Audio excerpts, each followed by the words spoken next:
Shalom, shalom, boa tarde. Hoje nós estamos no dia 22 de novembro do ano 2021, pelo nosso calendário gregoriano. E pelo nosso calendário judaico, hoje nós estamos no dia 18 de Kislev, do ano 5782. Estamos a 77 dias deste novo ano e desse novo ciclo, dos estudos de Torá. E a nossa paraxá semanal é a paraxá nona, que chama Vayeshve, que significa e ele habitou, referindo-se a Yaakov e toda a sua família, com seus 12 filhos, que habitaram em Canaã. E hoje nós temos então a nossa gota de sabedoria do nosso Rebbe Menachem Mendel. Vamos ver o que o nosso rabino, o nosso Rebbe, o nosso mestre, o nosso professor tem para conosco no dia de hoje. Então, o nosso Rebbe Menachem Mendel, a liderança da nossa geração, ele nos fala da seguinte forma: uma meditação para quando as coisas ficarem difíceis.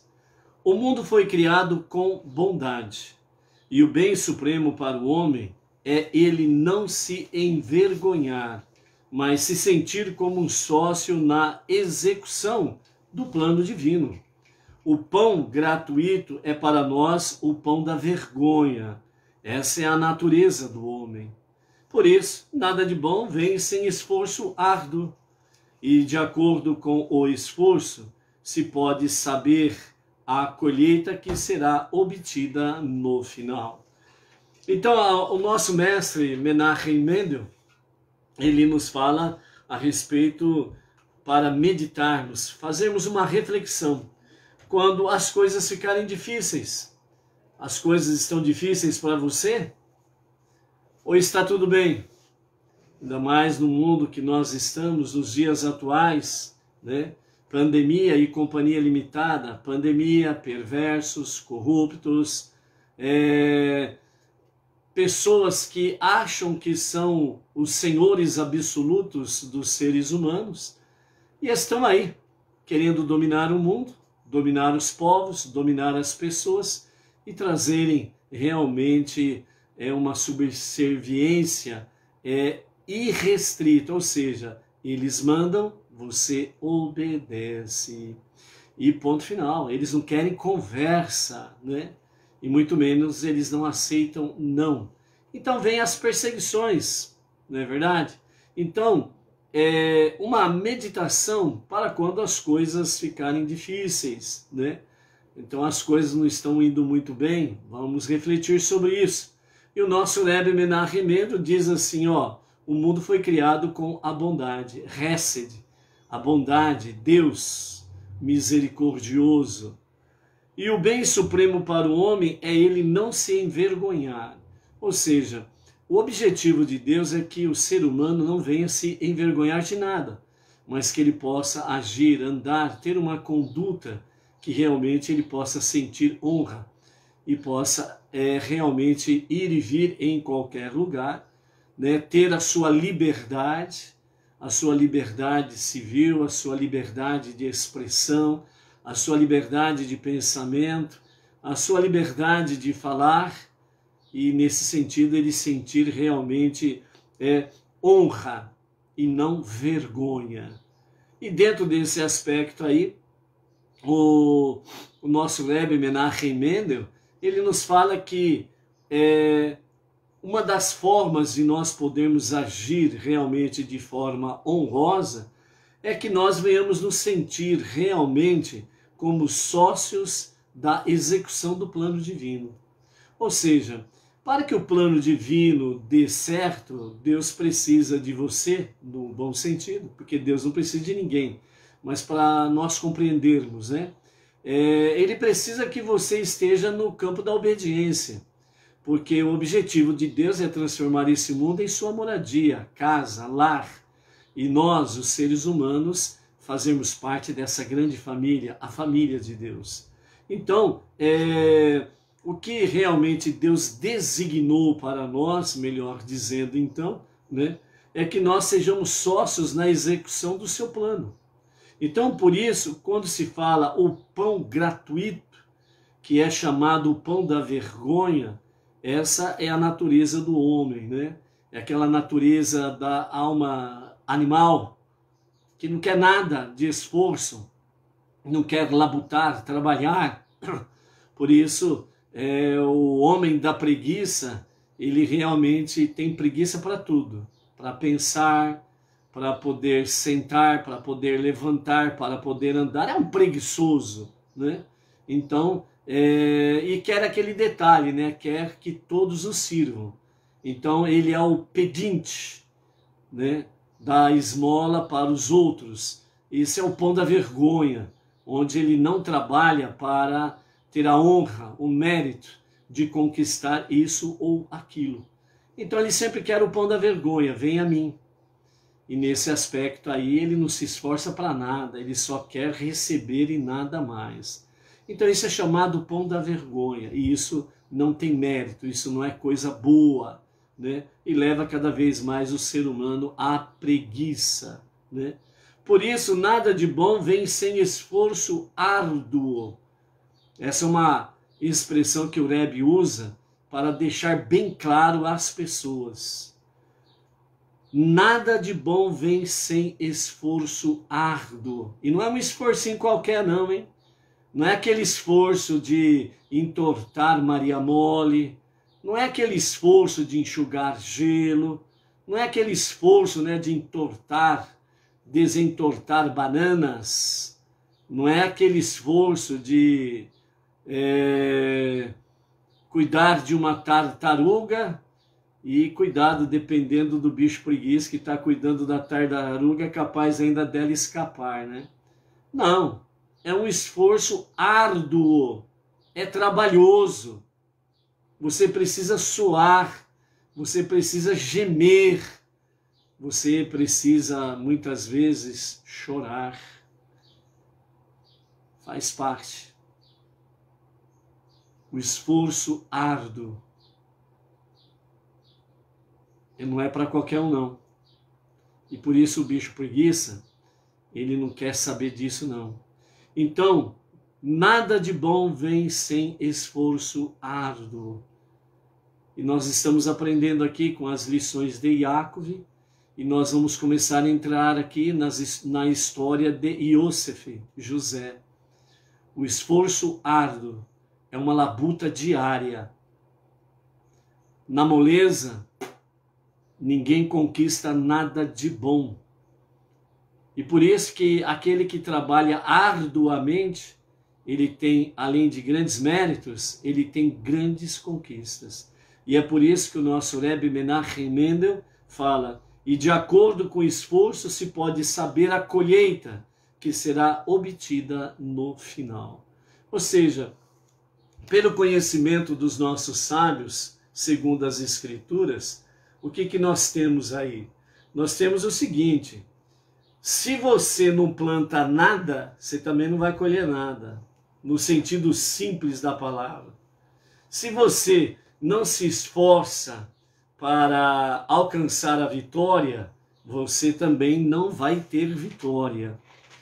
Ou seja, se você simplesmente quer ladeira abaixo, porque como diz o velho ditado, né, para descer todo o santo ajuda, então você não precisa de esforço nenhum. Então realmente os preguiçosos não têm nada para colher e não têm nada do que se honrar.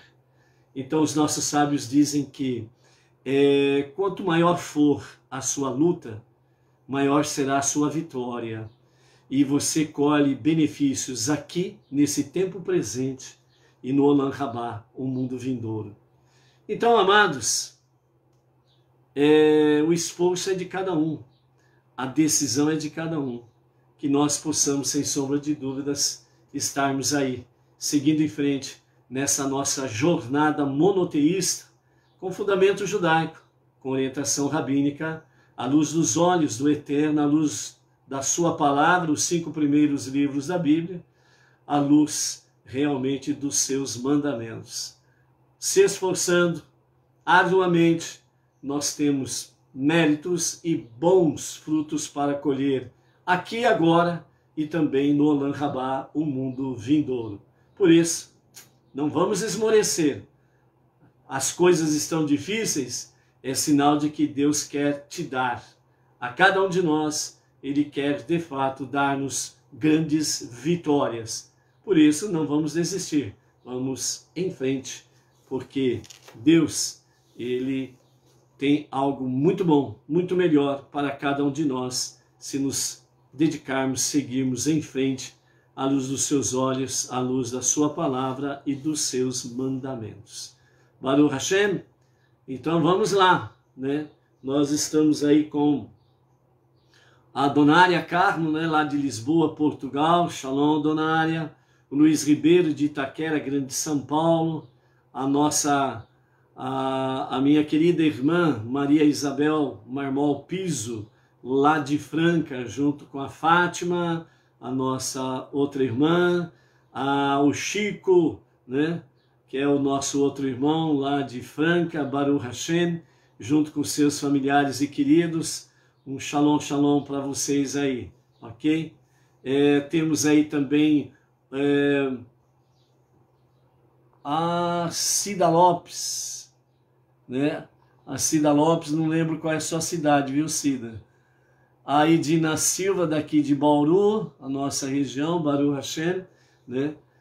Graças a Hashem que estamos aí em à tarde com a Torá.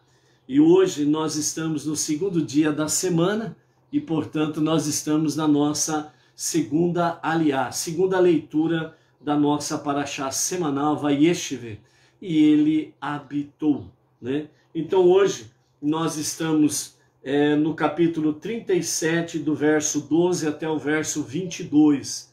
Agora que nós vamos começar a entrar, né, na história de Iosef, José.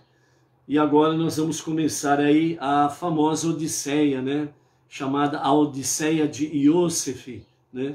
Então agora vamos partir aí para momentos profundos, tensos e de grande reflexões, meditações que temos que ter aqui para conosco nesses dias. Vamos lá? Então, capítulo 37 de Bereshit, Gênesis, a partir do versículo 12 até o versículo 22, iniciando a nossa história da Odisseia de Iosef, até culminar com a sua liderança como vice-rei, vice-governador do Egito. Vamos lá. Cida Lopes, São Paulo, Grande São Paulo. Shalom, shalom, Cida. Vamos lá então, amados, iniciando então a nossa leitura. Malu, lá do Distrito Federal. Baruch Hashem, Malu. Então diz assim sobre o início da história da venda de Iosef. Seus irmãos, exceto Beniamim, se foram aparentemente para apacentar os rebanhos de seu pai em Shechem. Porém, na realidade, porque queriam ficar sozinhos, a fim de discutir em particular de que maneira agiriam com relação a Iosef. Israel, Yaakov, percebeu que os irmãos se haviam ausentado para tramar a melhor forma de descarregar em José seus ciúmes e sua ira.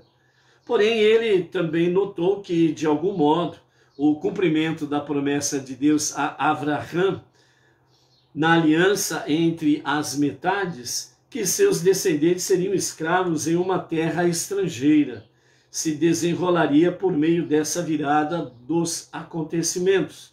Então Israel disse a Iosef: agora teus irmãos estão pastoreando em Shechem. Vem, eu te enviarei para verificar como eles estão. Iosef também sabia que seus irmãos provavelmente tramavam contra ele. Ainda assim, por respeito à vontade de seu pai, ele respondeu-lhe: aqui estou, pronto para fazer o que me mandas. Então Israel disse-lhe: por favor, vai ver como estão passando teus irmãos e os rebanhos, e traz-me notícias. E assim ele o enviou para iniciar a viagem que realizaria a visão profética profunda de Avraham, que estava enterrado em Hebrom. José chegou a Shequém, local de 3 eventos históricos que refletem o sofrimento corretivo que logo experimentaria por ter causado seus irmãos, acusado, melhor dizendo, seus irmãos, de comportamento impróprio. Especificamente, foi em Shequém que seus irmãos começaram a tramar sua morte. É o primeiro evento aqui dos 3, o que corresponde à sua acusação de que eles comiam carne arrancada de animais vivos. Então, essa acusação de Iosif, dos seus irmãos para com o seu pai, né, Israel, então aqui em Shequém é a primeira questão aqui, é o primeiro o sofrimento de Iosif para a correção realmente do seu caráter, no sentido de evitar o Lashon Hará, evitar o quê? Evitar a conversa fiada, a fofoca, né? Então, de acordo com isso, veio essa primeira questão, a trama da sua morte em Shequém. Em segundo, né, exatamente em Shequém, que Diná foi violada, o que corresponde à acusação de Iosif de que eles eram impúdicos, né? Que eles não se comportavam adequadamente com as mulheres, né? Então é o segundo tópico dessa questão. E o terceiro em Shequém, a maioria do povo judeu no futuro desrespeitosamente se separaria da monarquia davídica, né? Onde haveria ali então a divisão da casa de Israel, o que corresponde à acusação de Iosif de que eles eram desrespeitosos com seus outros irmãos, né? Que eles não respeitavam os seus irmãos. Então, exatamente, Shequém tem aqui tudo isso como uma ação profética para a correção, né, realmente de Iosif. Então, esses 3 fatos marcam exatamente o território de Shequém para um corretivo do caráter de Iosif. Continuando o verso 15, o anjo Gabriel, com a aparência de um homem, encontrou vagando pelos campos. Então o homem, entre aspas, interrogou dizendo, o que procuras?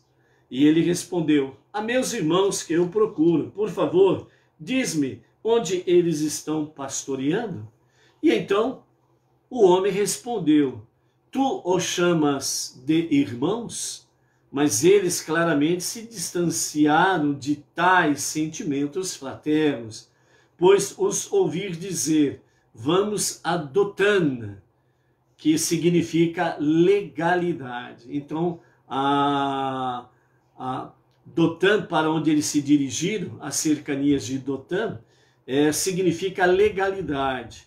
Isso significa que, em consonância com o significado do nome deste lugar, eles buscavam um pretexto legal para matar-te. Então essa era a mensagem que realmente o anjo Gabriel, em forma de um homem, estava transmitindo para Iosif, né? Então vejam bem como que as palavras da Torá, dos 5 primeiros livros, ela tem de fato grandes e profundos ensinamentos. Então, por isso, né, é muito importante o monoteísmo com fundamento judaico, com orientação rabínica, porque, afinal de contas, né, a Torá, os 5 primeiros livros, como os demais escritos, né, conhecido no mundo não judaico como Antigo Testamento, foi escrito essencialmente em hebraico, porque as palavras têm significados profundos. Então, quando o anjo Gabriel disse a Iosif, eles foram para Dotan, ele estava dizendo exatamente isso. Eles foram para Dotan porque significa legalidade, e dentro desse aspecto aqui eles estão procurando uma legalidade, uma forma legal para matar-te. Era essa mensagem do anjo para Iosif. Depois nós vamos ter mais um comentário sobre isso daí, sobre Dotan, ok? Então, apesar desse aviso, Iosif manteve-se fiel à missão e a que seu pai o incumbira. seguiu seus irmãos e encontrou-os em Dotã. Eles viram-no de longe e antes que os alcançassem, conspiraram contra ele para matá-lo. Shimão disse a seu irmão Levi: olha, aí vem aquele sonhador. Então agora vamos e o matemos e o joguemos em um dos poços e diremos: um animal selvagem o devorou. Mas Deus disse: deveríeis ter apresentado vossas queixas a vosso pai, em vez de presunçosamente tomar o caso nas próprias mãos, a chamada justiça nas próprias mãos, ou vingança nas próprias mãos. Veremos o que sucederá, vossos planos ou sonhos de José que estão de acordo com a minha verdade. Reuven escutou o plano de seus irmãos e percebeu que se matassem José, ele, como primogênito, seria responsabilizado. Portanto, salvou-os das mãos deles. Da seguinte maneira, Reuven disse aos seus irmãos: não o firamos mortalmente. Acaso estamos tão certos de que ele merece morrer? Talvez estejamos errados, ou talvez ele tenha algum mérito que pese mais do que qualquer crime capital, de que seja culpado. Se assim for e nós o matarmos, cometeremos assassinato. Em consideração à sua condição de primogênito, Shimão e Levi concordaram com ele, mas perguntaram o que deveriam fazer a respeito da arrogância de Iosef. Reuven então lhes disse: como solução conciliatória, não derrameis sangue diretamente, jogai-o neste poço aqui no deserto, de forma que ele certamente morrerá, mas não ponhais mão nele. Na verdade, Reuven sugeriu este modo de agir para salvá-lo das mãos deles e levá-lo de volta mais tarde, quando eles não estivessem por perto, e a seu pai. Reuven esperava que, após essa tentativa de matar Iosef, Iacov tomasse o caso nas próprias mãos e resolvesse o conflito entre os irmãos. Aqui nós encerramos a nossa segunda aliá, né? Vamos começar de trás para frente, né? Que é surpreendente, né? Então aqui, quando Reuven ele dá essa ideia de pegar Iosef e jogá-lo num poço vazio que ali havia, né? Então o plano dele era que mais tarde ele voltasse àquele lugar onde os seus irmãos já não mais estariam ali, e ele resgataria Iosef do interior do poço, que estava seco, e ele levaria de volta ao seu pai Iacov, e o entregaria nas mãos do seu pai, e então, finalmente, Iacov deveria tomar uma atitude nesse conflito entre os irmãos, né? Por que é isso daí? Segundo os nossos sábios, eles comentam que naquele momento, Reuven, ele precisava retornar urgente para a casa de seu pai, Iacov, porque era o turno dele de cuidar do seu pai, já de idade, que era tempo dele poder assessorar o seu pai nas suas necessidades e nas necessidades da casa. Então, como havia essa responsabilidade por turnos, né, e o momento estava chegando de Reuven, e ele precisava retornar. Então, esse plano que ele fez e aceitaram, então ele ficou mais tranquilo, porque ele iria para a casa de seu pai, ele estaria ali auxiliando seu pai nas suas necessidades, e depois que terminasse o seu turno, ele voltaria naquele ponto, em Dotã, certo? E então ele resgataria Iosef e o levaria embora. Então esse era o plano de Reuven. Por isso que Reuven foi considerado como o salvador de Iosef, por causa deste plano dele, né? Então, vamos ver mais detalhes lá para frente nesse sentido aí, ok? Há um outro comentário sobre essa questão de Dotã, que realmente quero trazer para vocês aqui nessa nossa reflexão da nossa segunda aliá. Arthur Junqueira, Shalom, Shabatov, Arthur, é aqui de Agudos, da nossa região de Bauru. Arthur Junqueira, Baruch Hashem. Então aqui os nossos comentaristas, né, o que traz um outro comentário sobre Dotã, um pouco mais profundo também, né? Então ele diz assim, ó, o homem que encontrou Yosef perdido no campo, o qual lhe indicou o lugar onde podia encontrar os seus irmãos, segundo Midrash, Tanhumá, né, Tanhumá, não era outro senão o próprio anjo Gabriel em forma de ser humano. O lugar indicado chamava-se Dotan, né, como já vimos aí, significa legalidade. Os irmãos de Yosef estavam procurando uma forma legal para matá-lo, ok? Então, os nossos comentaristas, eles falam o seguinte: Dotan, esta palavra se escreve em hebraico com 3 letras. É o Dalet, o Tav e o Nun. Então, Dotan está escrito com 3 letras do alfabeto hebraico, que é o Dalet, o Tav e o Nun. Então, o Dalet, ele tem uma forma na sua escrita que é muito semelhante a um esquadro, né? Então, quem conhece o Dalet no hebraico, né, e conhece também o esquadro dentro da escola, né, em que aprende ali sobre as formas geográficas, réguas, etc., né, o Dalet, ele é muito semelhante a um esquadro. O Tav, ele tem a forma semelhante de um compasso. E o Nun final, né, que é o Nun Sofi, todo Nun no final de uma palavra no hebraico, ele é chamado de Nun Sofit, né? Então o Nun Sofit, ele se assemelha muito a uma régua, né? E então são 3 instrumentos essenciais que são empregados em quase todas as artes e ofícios. Também conforme esta doutrina, o primeiro instrumento simboliza, então vamos ver, então o primeiro instrumento, que é o Dalet, que tem uma forma do esquadro, então ele representa a justiça. O segundo instrumento, que ele é muito parecido com o compasso, que é o Tav, ele simboliza exatamente a equidade. E o terceiro instrumento, né, que representa, que é muito semelhante a uma régua, né, que é exatamente o Nun Sofit, ele representa então a retidão. Então nós temos aí em Dotan, nós temos de fato aí justiça, equidade e retidão. Então não é à toa que os irmãos de Yosef procuraram Dotan, que era uma forma legal para matar Yosef.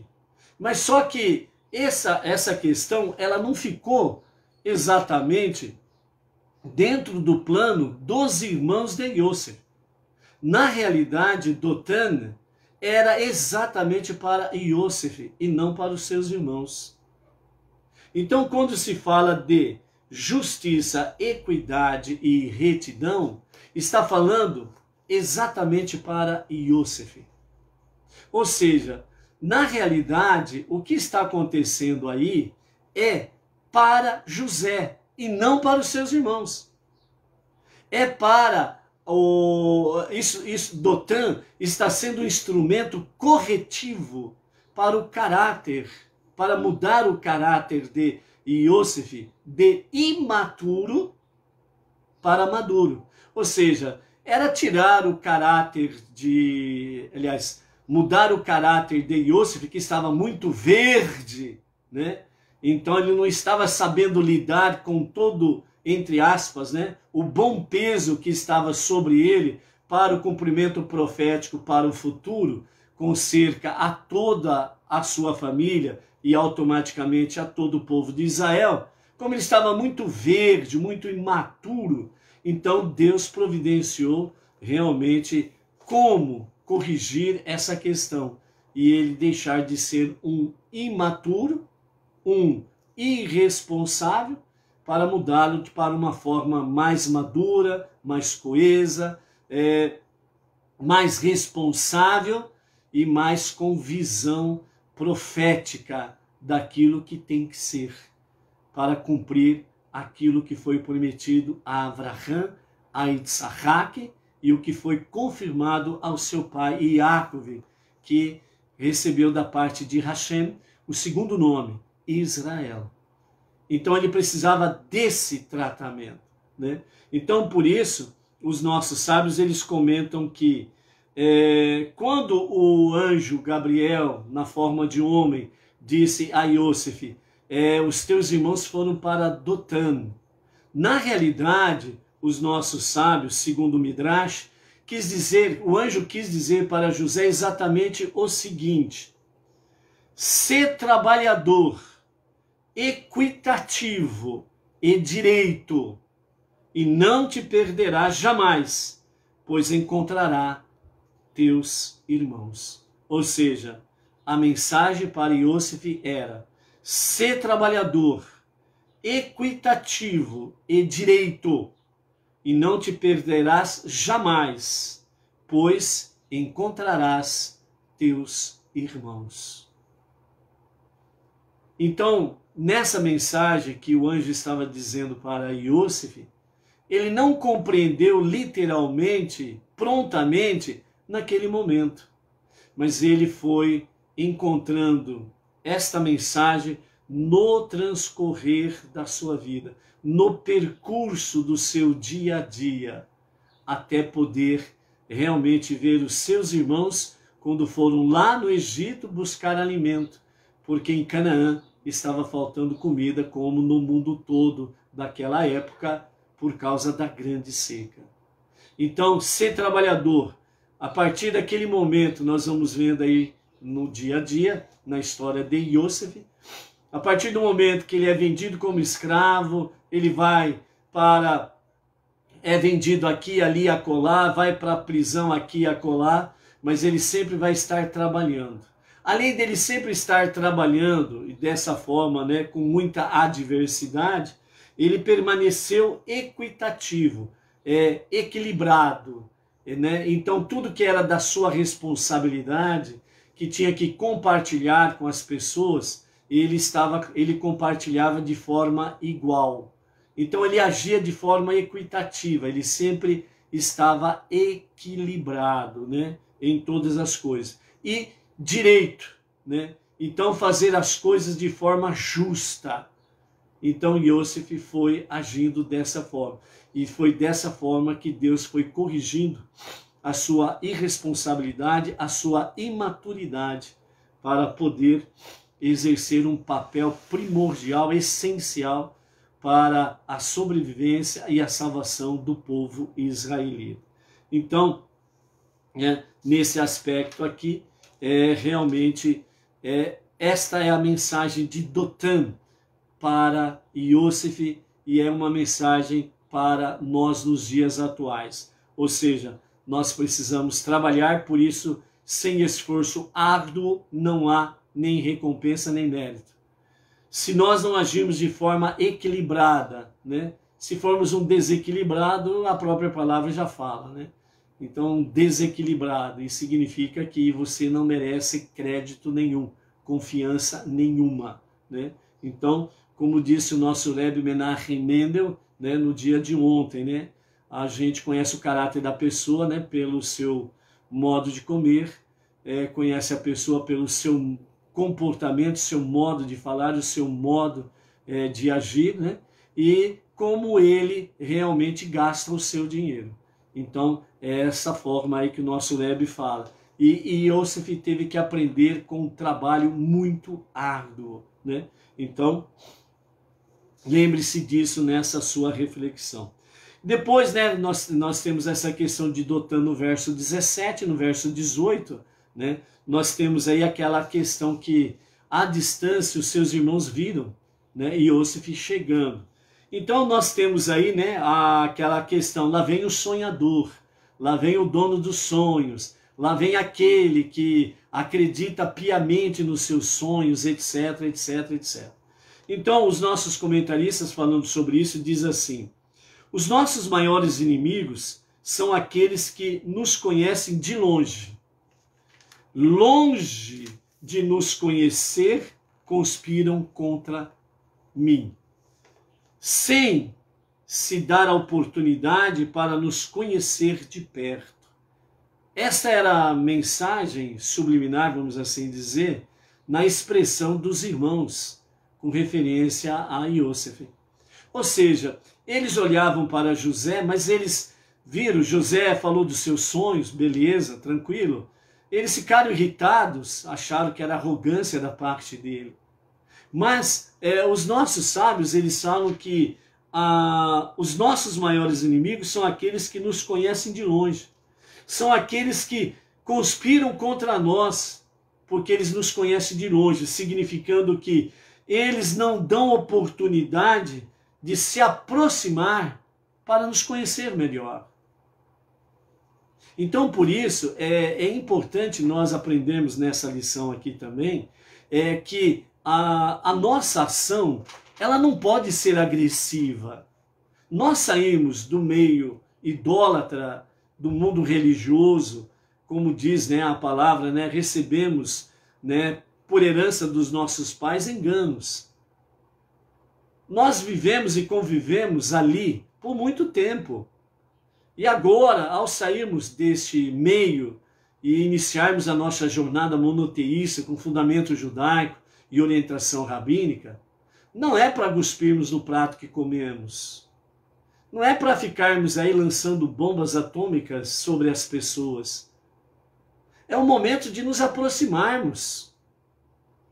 É o momento em que precisamos dar oportunidade para as pessoas nos conhecer. Por que que nós mudamos a nossa atitude? Por que que nós mudamos a nossa jornada religiosa, espiritual? Então é um momento de procurarmos realmente não fazer com que haja conspiração contra nós, e muito menos nós contra quem ainda está no mundo religioso enganoso lá fora. É o momento de buscarmos, de aproximarmos, para que realmente a verdade floresça em comunhão, em harmonia, em amor. Então essa é uma das lições que nós tiramos aqui de Iosef e os seus irmãos. Os seus irmãos não quiseram se aproximar dele. Por quê? Porque Iosef foi agressivo com eles, devido à sua imaturidade. Ele fazia fofoca dos seus irmãos para o seu pai. Ou seja, a mesma coisa hoje. Às vezes alguém fala assim, puxa vida, as pessoas não querem saber de conversar comigo, não querem se aproximar de mim para falarmos a respeito da palavra e da fé monoteísta, que é um só Deus. Mas a pergunta não é essa. A pergunta é como eu estou agindo para me aproximar das pessoas? De que forma eu estou agindo? Eu estou sendo tolerante ou estou sendo um agressor? Então a nossa vida espiritual e o nosso conhecimento da palavra precisa nos amadurecer para que nós possamos procurar a conciliação, a harmonia e não partir para o ataque. Por quê? Porque o nosso próprio Rebbe falou que não é o momento do ataque. É o momento de nós pegarmos a nossa luz do monoteísmo com fundamento judaico e orientação rabínica, pegarmos a nossa luz da nossa fé, da nossa emuná, do nosso bitaron, fé e confiança no único Deus e Salvador e Criador, e poder compartilhar com as pessoas de forma harmônica, como uma doce e maravilhosa canção, Shir HaShirim, o cântico dos cânticos. Então é isso que precisa ser amadurecido, né? E por isso Iosef, ele teve que aprender isso por um caminho muito árduo, muito difícil, que levou realmente a ser vendido como escravo, a ser prisioneiro e sempre ser submisso aos senhores, até chegar ao ponto em que ele estava devidamente amadurecido para poder trabalhar com as pessoas e tratar as pessoas realmente de forma justa. Então é isso uma das coisas que nós precisamos aprender aí. Então, continuando o que os nossos comentaristas dizem sobre essa questão, né? E se indagamos qual a razão deste ódio fanático, dessa sórdida e vil inveja, a justificação e a motivação psicológica encontramos na história de Yosef.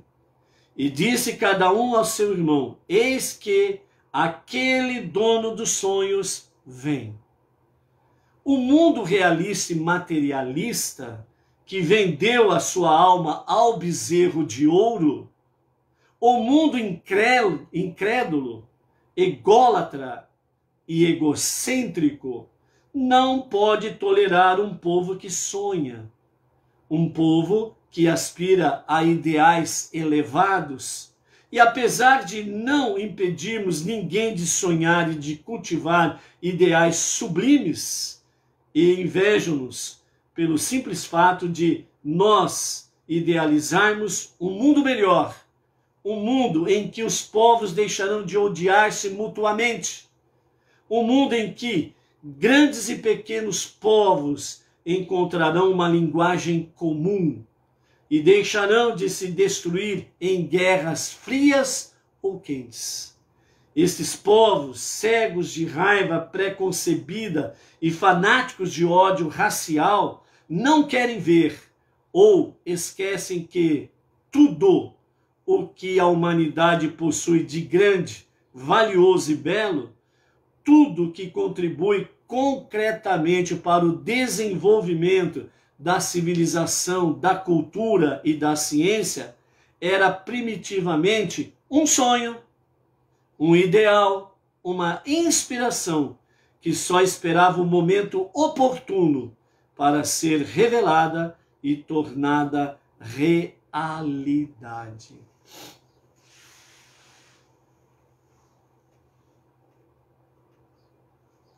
Mastigou?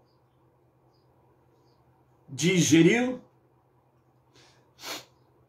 Você, eu precisamos mastigar muito e digerir muito essa palavra. Muito. E não precisa ser um grande e expert na palavra. Precisa apenas ser simples e humilde. O sonhador aqui, que os nossos comentaristas trazem para nós, não é aquele sonho que você sonhou essa noite aí, que você sonhou que estava pisando numa casca de banana e caiu, e quer saber o significado disso. Não é isso daí. Esses sonhos, como já dizem os nossos mestres, né, estão muito ligados à nossa vida diária, às nossas vaidades, muitas vezes, nossas emoções e coisas semelhantes do nosso dia a dia. Aqui o que os comentaristas estão dizendo é o sonho acordado. É um sonho que antigamente ele não era presença, era um sonho, era um ideal que esperou apenas o tempo certo para vir à luz. Então, por isso, dentro do campo da civilização, da cultura, das ciências e etc. e tal, o que hoje nós estamos vendo são frutos dos sonhos de outrora, dos nossos patriarcas, das nossas matriarcas, de Yosef, de Moshe, de David, dos profetas, dos nossos sábios da era contemporânea, do nosso Rebbe Menachem Mendel. É esses sonhos que os comentaristas trazem para nós, onde realmente, desde a antiguidade, o sonho era para que, de fato, o ideal de um mundo melhor.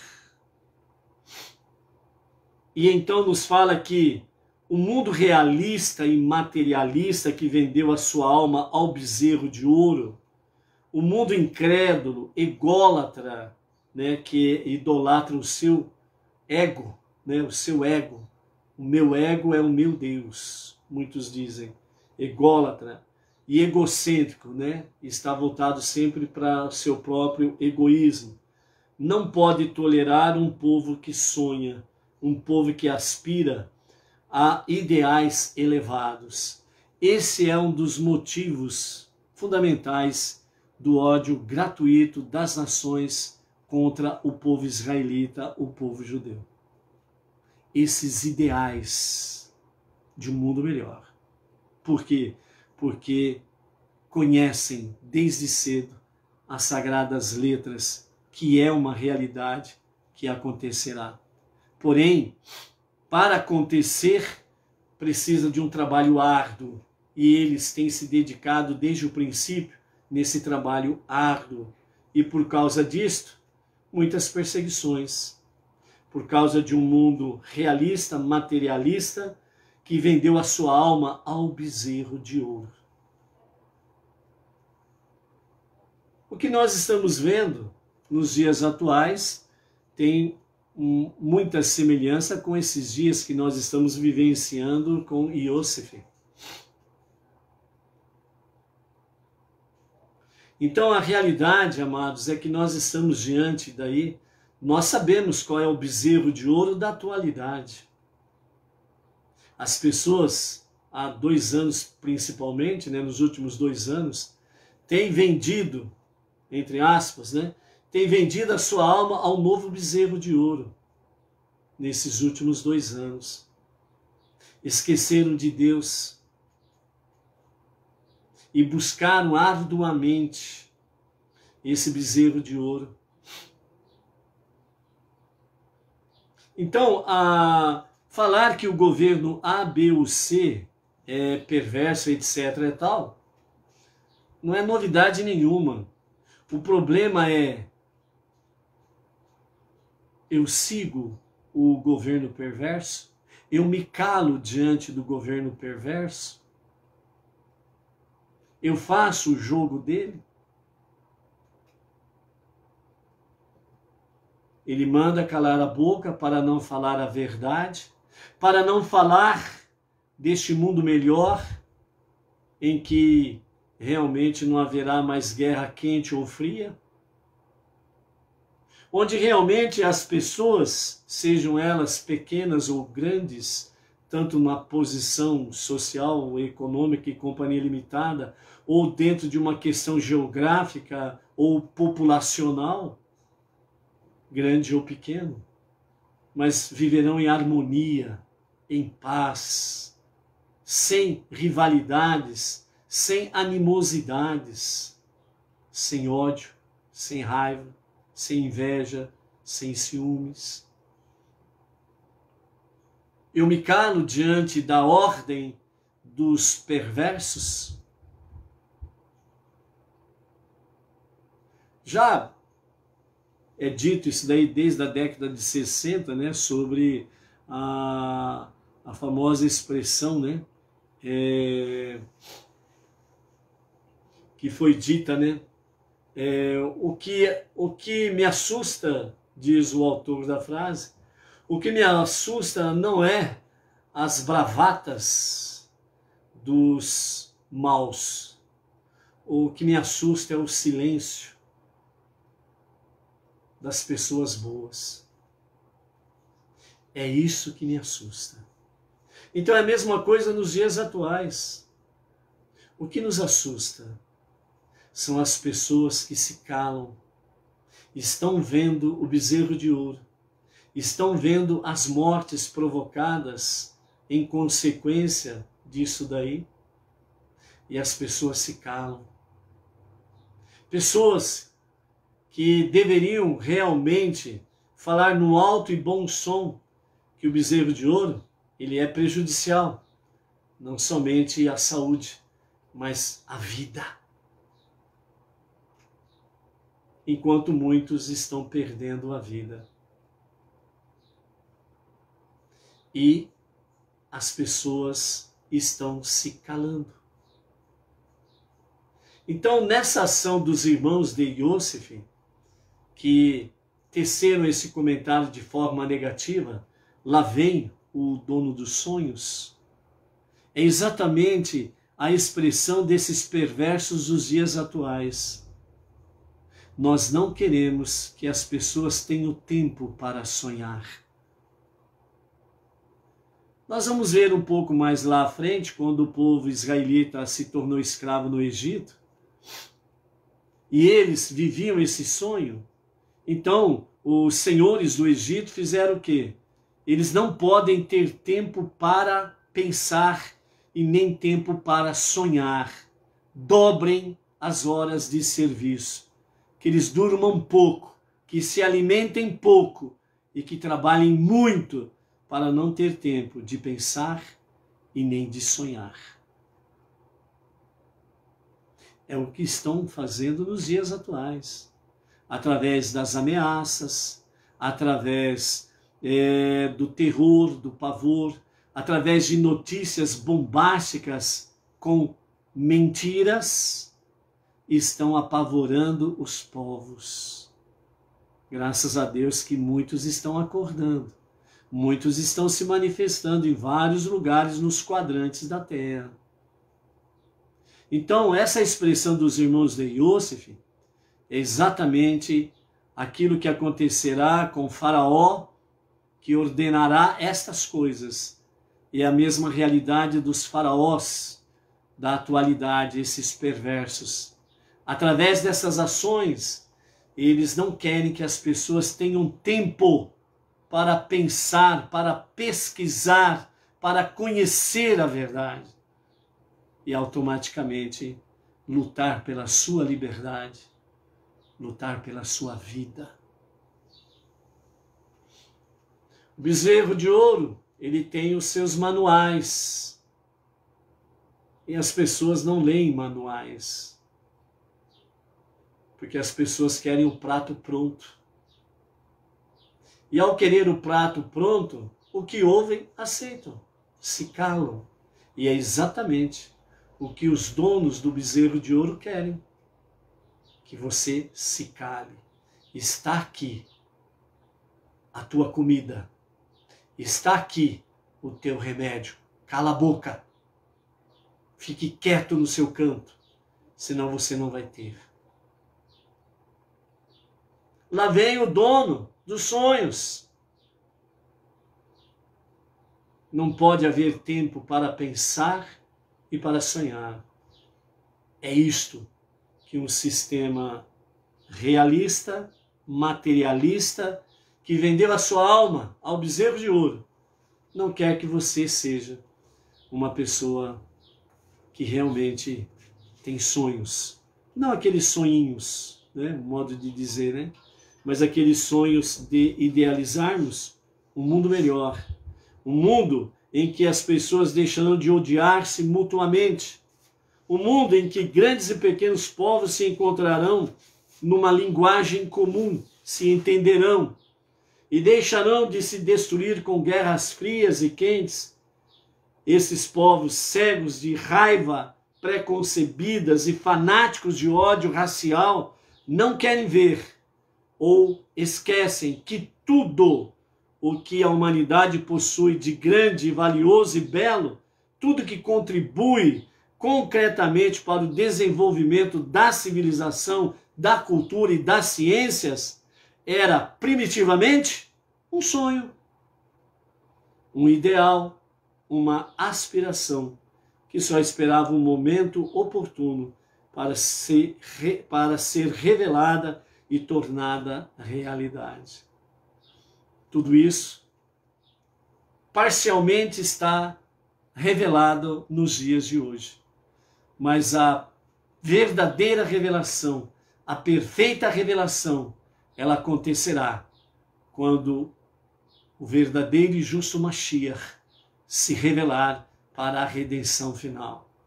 O que temos hoje é que nós precisamos trabalhar arduamente para que isso se propague.